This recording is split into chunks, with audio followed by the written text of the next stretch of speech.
찬송은 하나님께 영광을 돌리고 복음을 선포하는 예술입니다. 곡조 있는 기도입니다. 하나님께서 교회와 성도들에게 주신 최고의 선물입니다. 교단 교파를 초월해 한국에 있는 대부분의 교회가 한국 찬송가 공회에서 발행한 21세기 찬송가를 채택해 예배 시간에 부르고 있습니다.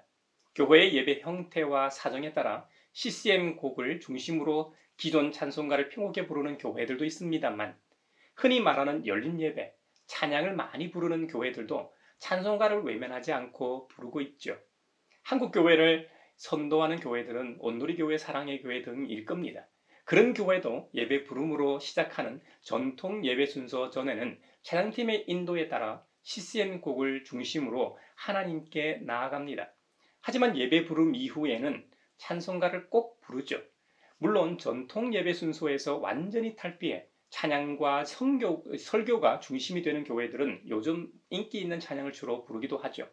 이런 점은 각 지역 교회마다 고유한 특징이 있어 다양성 면에서는 좋지만 교회의 일치 면에서는 좀 아쉽기도 합니다. 하나님 나라의 백성인 우리는 사실 어느 교회에 출석하든 사정에 따라 다른 지역에 가서 예배를 드려도 동일하거나 비슷한 찬양을 드리면 별 문제가 없겠죠. 하지만 외국으로 된 찬양도 아니고 같은 나라나 지역에 있는 교회 예배임에도 완전히 다른 찬양을 한다면 한 번일지는 몰라도 그 예배에 참석한 예배자는 예배자가 아니라 참관을 하게 될 겁니다. 마치 운동 경기나 콘서트장에서 관람하듯이 말입니다. 찬송 얘기를 하다 교회 일치적인 면에서 좀 확장해서 말씀드렸습니다.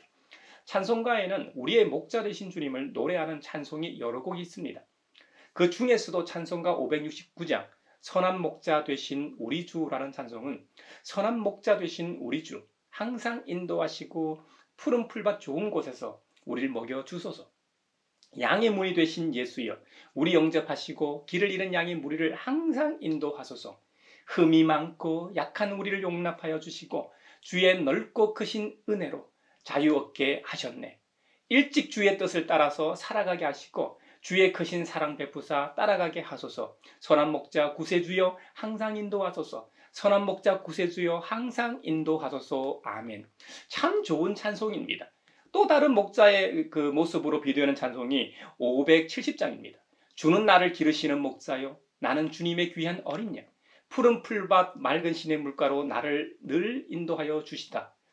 예쁜 새들 노래하는 아침과 노을 비끼는 고운 황혼에 사랑하는 나의 목자 음성이 나를 언제나 불러주신다. 못된 짐승 나를 해치 못하고 거친 비바람 상치 못하리. 나의 주님 강한 손을 펼치사 나를 주야로 지켜주신다. 주는 나의 좋은 목자, 나는 그의 어린 양. 철을 따라 꼴을 먹여주시니 내게 부족함 전혀 없어라. 아멘. 이 찬양도 참 좋은 찬송입니다. 569장은 예수님께서 요한복음 10장에서 비유로 드신 선한 목자를 노래하고 있고, 570장은 구약 10편 23편에 나오는 여호와나 나의 목자시니 내게 부족함이 없으리로다로 시작하는 바로 그 좋은 목자를 노래합니다. 두 찬송에서 노래하고 있는 목자를 종합해 보면 주님은 선하고 좋은 목자이십니다. 항상 내가 어디를 가든 인도하시는 분입니다. 심지어 내가 길을 잃고 헤맬 때 주님의 크신 사랑을 베풀어 길을 인도하시는 분입니다. 내가 힘들고 지쳐 쉴 곳이 필요할 때는 양의 문이 되시어 우리를 직접 영접하십니다. 흠이 많고 약한 우리를 언제나 용납하여 주십니다. 출애굽 때 양식이 없다고 할 때, 마실 물이 없다고 아우성일 때 푸른 풀밭 좋은 곳에서 우리를 먹여주시는 분입니다. 우리가 주님의 뜻을 따라 살아갈 수 있게 힘을 주시는 분입니다. 진리가 우리를 자유케 하신다고 했는데 생명의 말씀을 통해 우리에게 참 자유를 주셔서 우리가 하나님을 닮은 존귀한 존재로서 진정한 자유함을 누리게 하셨습니다. 우리가 이 땅에 태어나면 육신적으로 우리를 키우는 존재는 나를 낳고 양육하는 부모님이죠. 하지만 본질적으로 우리를 기르시는 분은 주님이십니다. 나를 낳은 부모님도 사실 주님께서 이 땅에 보내셨고 그들의 부모님을 통해 키우셨습니다. 할아버지 할머니의 부모님도 그 부모님의 부모님도 다 하나님께서 이 땅에 보내셨고 키우고 양육하게 하셨습니다. 이것이 하나님의 창조 섭리이자 자연의 질서입니다. 주님은 육적으로만 우리를 지키고 보호하시는 분이 아닙니다. 영적으로 우리의 삶과 교제를 하시는 분입니다. 570장의 가사처럼 예쁜 새들 노래하는 아침이나 감탄스러울 정도의 저녁 노을빛깔이 물들어가는 황혼에도 사랑스러운 주님의 음성이 언제나 나를 불러주십니다. 저는 아담 할아버지가 부러운 점이 바로 이 부분입니다. 아담 이후로 그 누가 직접적으로 하나님과 교제한 적이 있습니까? 에덴 동산을 거닐 때 항상 옆에 계셨고 사람과 사람이 서로 대면하여 이야기를 나누었을 겁니다. 우리의 원수 사탄 마귀가 나를 해치려 할 때 그가 우리를 넘어뜨리려고 만든 그 어떤 거친 비바람에도 상치 못하게 강한 손을 펼치사 주야로 늘 지켜주시는 분이 우리의 목자 되신 주님이십니다. 비유로 든 569장과 570장 찬송이 그렇게 좋더라고요.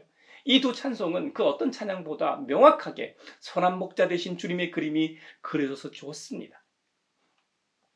여러분, 가장 좋고 확실한 복은 창조주 하나님께서 직접 우리를 목양하시는 겁니다. 이 힘든 세상에서 어디로 갈지 몰라 방황하고 고생하다 야위고 야윈 양과 같이 된 우리들을 직접 기름진 초원으로 인도하시어 먹이고 사나운 짐승이 울타리를 넘어오지 못하게 높은 산에 우리의 목장을 만들어 보호하십니다.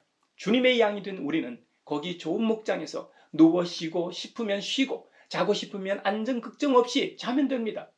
우리의 목자 되신 주님은 헤매고 있는 우리를 찾아오시고 길 잃은 것이 있으면 방향을 잡아주시고 다리가 부러지고 상한 것이 있으면 싸매어주시고 약한 것은 튼튼하게 만들어주십니다. 이걸 누구에게 의탁하시지 않고 창조주 하나님께서 직접 우리의 선한 목자가 되어 돌보신다는 겁니다. 이 얼마나 감사하고 기쁜 일입니까? 이 얼마나 놀라운 은혜입니까?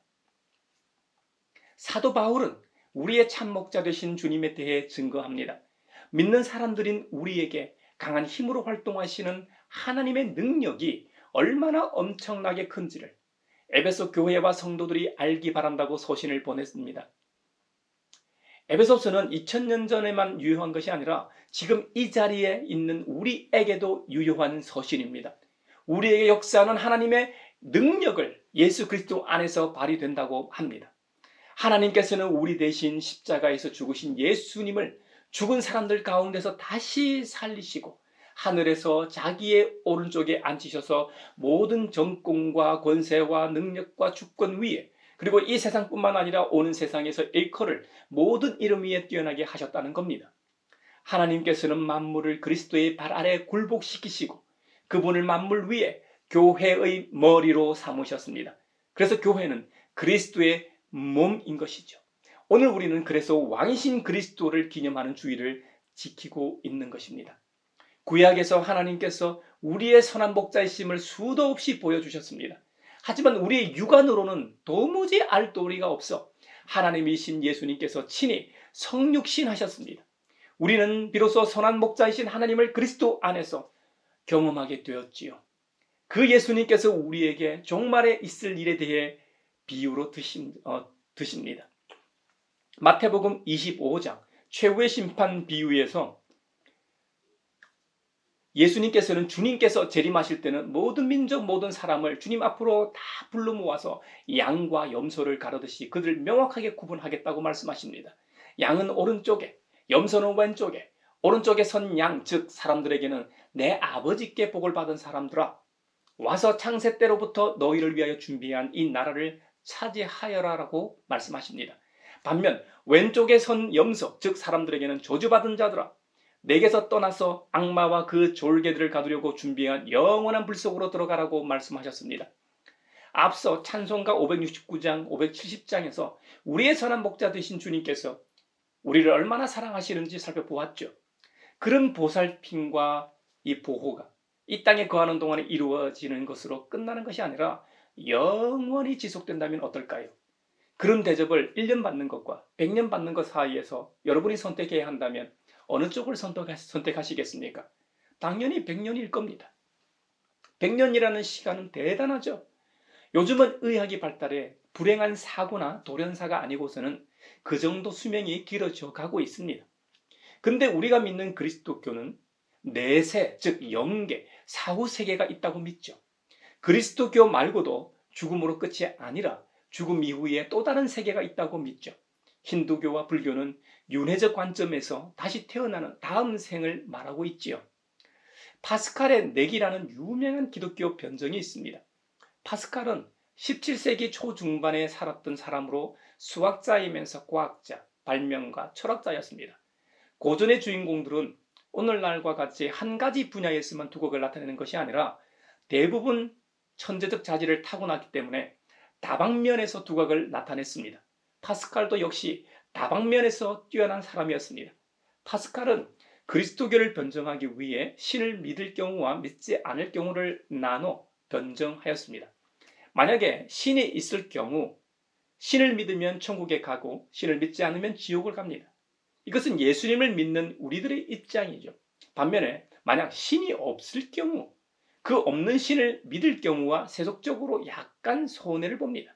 종교생활한다고 헌금도 하고 시간과 마음도 써야 하니까요.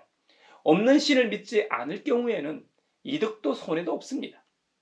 그는 애당초 없는 존재에게 돈이나 시간을 전혀 쓰지 않았기 때문이죠. 믿지 않는 사람들의 대부분이 이렇게 생각합니다.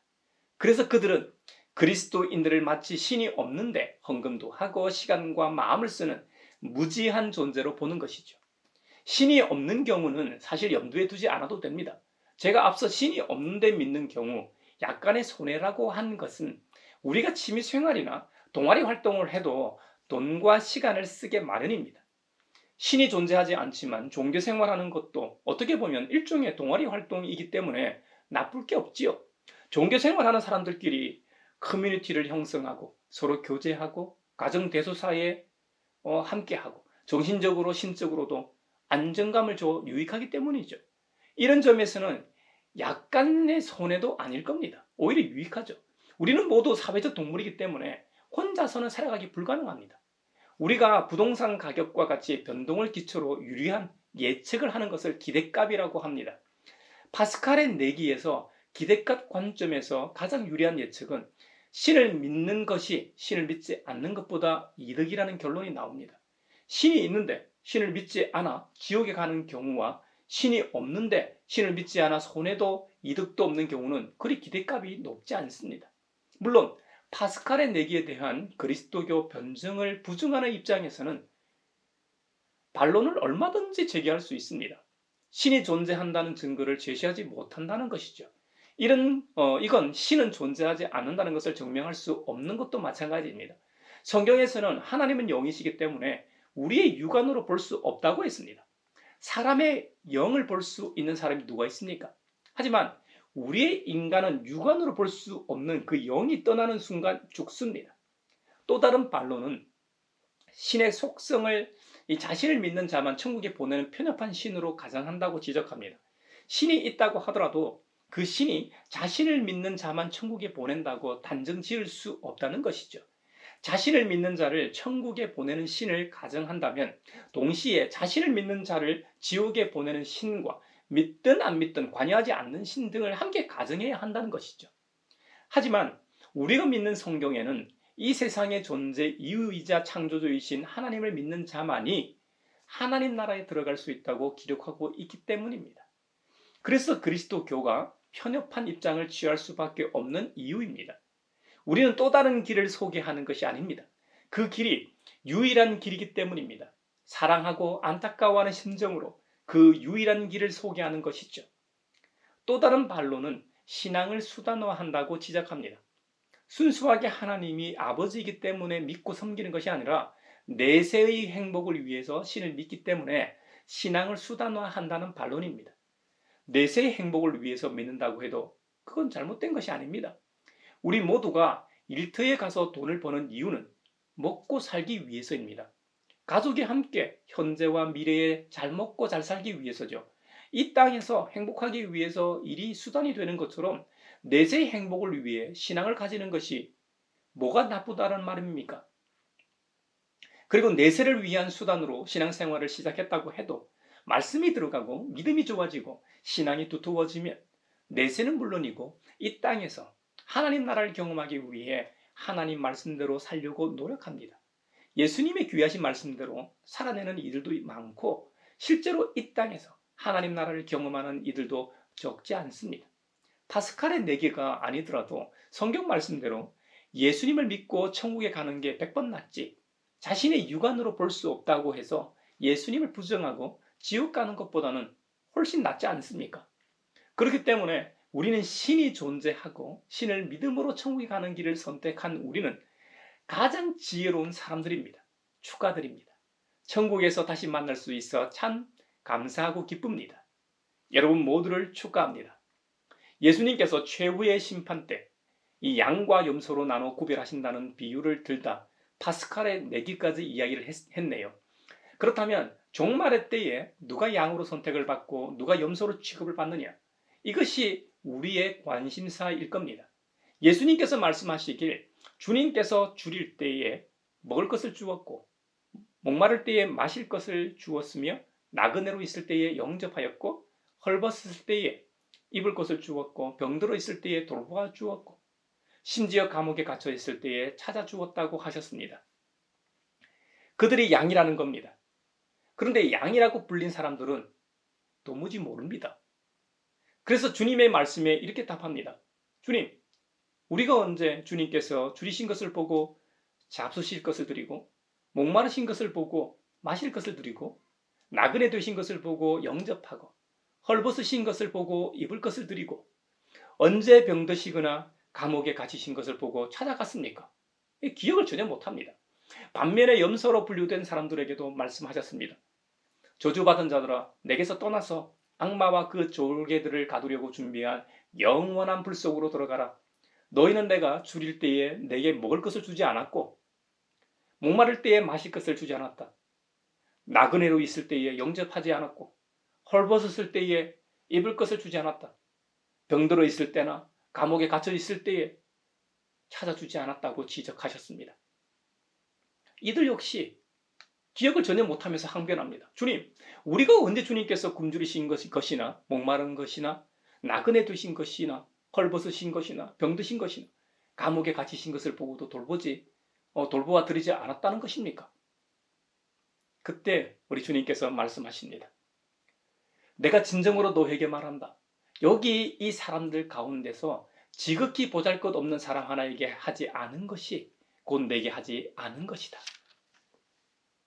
반면에 양으로 선택받은 사람들도 자신이 언제 그런 선행을 베푸는지 몰랐습니다. 그들에게도 주님께서 말씀하시길 내가 진정으로 너희에게 말한다. 너희가 여기 내 형제자매 가운데 지극히 보잘것없는 사람 하나에게 한 것이 곧 내게 한 것이다. 지극히 작은 자에게요. 보잘것없는 자에게 말이죠. 우리가 생활하고 있는 이 공간 안에서 함께 생활하는 형제자매에게 하는 것이 곧 주님께 하는 것과 똑같다는 겁니다. 교회 공동체 안에서 함께 신앙생활하는 믿음의 형제자매에게 하는 것이 곧 우리 예수님을 대하는 것이라고 말입니다. 더 나아가 우리의 생활 공간에서 만나는 가장 작은 자, 보잘것없는 사람, 하찮은 사람, 그 사람에게 하는 것이 우리 예수님께 하는 것이라고 말입니다. 오늘 예배드리러 교회당에 오는 길에 만난 사람은 없습니까? 그 사람이 주님이십니다. 그 사람에게 어떻게 말하고 행동했습니까? 버스를 타고 택시를 타고 지하철을 타고 걸어서 오는 길에 만나거나 지나친 사람이 있습니까? 그 사람이 주님이십니다. 그들과 다투고 싸우지는 않았겠죠. 그러면 정말 큰일인데요. 우리 예수님과 논쟁하고 핏대 세우고 목소리 높이고 싸운 것이니까요. 우리가 생활하는 시공간 안에서 이 사회에서 만나는 모든 사람이 예수님이라는 말이 아니라 예수님 대하듯 내 이웃을 대하라는 말씀입니다. 이웃 사랑의 말씀을 강조하고 계십니다. 이런 행위야말로 선교적 삶입니다. 이런 정신이야말로 땅끝까지 이르러 주님의 증인이 되는 증인의 삶입니다. 그럴 때 우리가 밟는 땅마다 하나님 나라가 임합니다. 우리 모두가 하나님 나라에서 살아가길 바라며 축원합니다.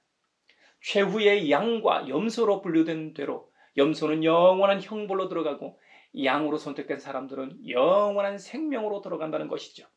그렇다면 양으로 선택받은 우리는 오늘 설교 초반에 찬송가 569장과 570장에 비유된 선하고 참 좋은 목자이신 주님의 돌봄을 받는 영원한 나라에서 살게 되는 축복을 받게 될 겁니다. 사랑하는 믿음의 형제자매 여러분, 이번 한 주간도 우리 각자가 만나는 사람 모두에게 주님 대하듯 말하고 행동합시다.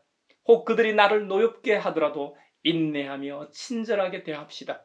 만약 그들이 어려움에 처하면 그냥 지나치지 말고 도움의 손길을 내밉시다. 그렇다고 해서 우리가 할 수 없는 일 이상으로 하라는 말이 아닙니다.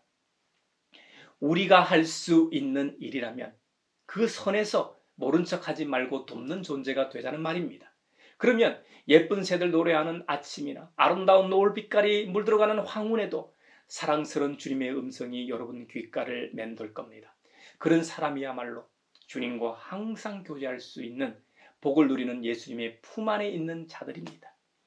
우리 모두가 그런 복락을 누리길 주님의 이름으로 축원합니다.